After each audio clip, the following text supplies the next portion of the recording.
अभी आप देख रहे हैं सिर्फ 10 मिनट पहले जो यहाँ पर स्थिति थी, यहाँ खड़े होना मुश्किल था, लेकिन अब आप जो स्थिति यहाँ पर देख पा रहे हैं मेरे पीछे जहाँ मैं खड़ा था, यहाँ ये लगभग तटीय इलाका है, ये क्रीक है, दरिया का पानी यहाँ से होकर गुजरता है, यहाँ नाव खड़ी होती हैं और यहाँ काफ़ी कुछ देखने के लिए होता है। लेकिन अब यहाँ सब कुछ इनविजिबल है और ऊपर से पानी जो है इस क्रीक में, इसका करंट है वो बहुत ज़्यादा है।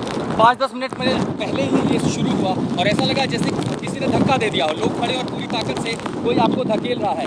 इस हवा के सामने इंसान का भी खड़ा रहना मुश्किल है। आप ये समझ सकते हैं कि जब इसकी रफ्तार 130-140 किलोमीटर प्रति घंटे के हिसाब से आगे बढ़ेगी तो स्थिति क्या होगी। हालांकि मौसम विभाग ने कहा है कि इसकी जो रफ्तार है और इसकी जो इंटेंसिटी है वो कम होगी, लेकिन 150 किलोमीटर तक जाने वाली हवा अगर 140 तक भी पहुँचती है तो आप समझ सकते हैं कि उस हवा के आगे किसी का भी खड़ा होना कितना मुश्किल है। तो सबसे ज़्यादा नुकसान इनसे होगा वो इस तरह की लाइट्स को होने वाली थी, इसीलिए एहतियात के तौर पर पहले ही इनको हटा दिया गया। लेकिन इससे ठीक आगे मैं आपको क्रीक का हिस्सा दिखाता हूँ। इस क्रीक में सुबह जो है सब कुछ विजिबल था। मैं संजय से कहूँगा थोड़ा सा आगे आने की कोशिश करें और इस इलाके में अलग अलग जो सुरक्षित जगह, जैसे ये बड़ा सा एंकर का पीस है, कम से कम यहाँ थोड़ा सुरक्षित जगह मिल जाएगी, क्योंकि इस समय आपको मेरी आवाज़ सुनने में भी काफ़ी दिक्कत हो रही होगी।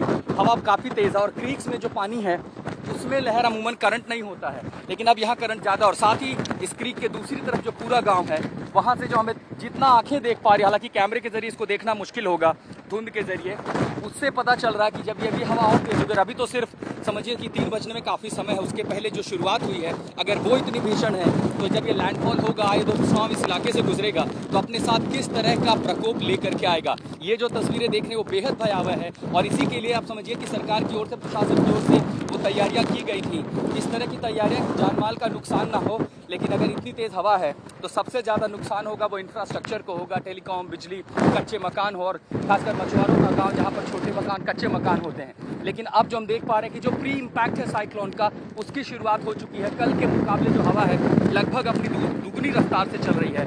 बरसात जो है, बरसात की थपेड़ी, ये जो बूंदें गिर रही हैं, ऐसा लग रहा है जैसे पीठ पर कोई हंटर मार रहा हो। ये मोटी जैकेट के बाद भी ये हवा जो है, ये जो इसके साथ जो बूंदें आ रही हैं वो चोट पहुंचा रही हैं। तो अभी तो सिर्फ ये प्री इम्पैक्ट है, हालांकि अचानक से फिर बरसात बंद हुई है, लेकिन हवा काफ़ी तेज़ है और ये जब जैसे जैसे अपनी इंटेंसिटी आगे बढ़ाएगा लैंडफॉल के करीब जाते जाते, तब हालात और असामान्य होते जाएंगे।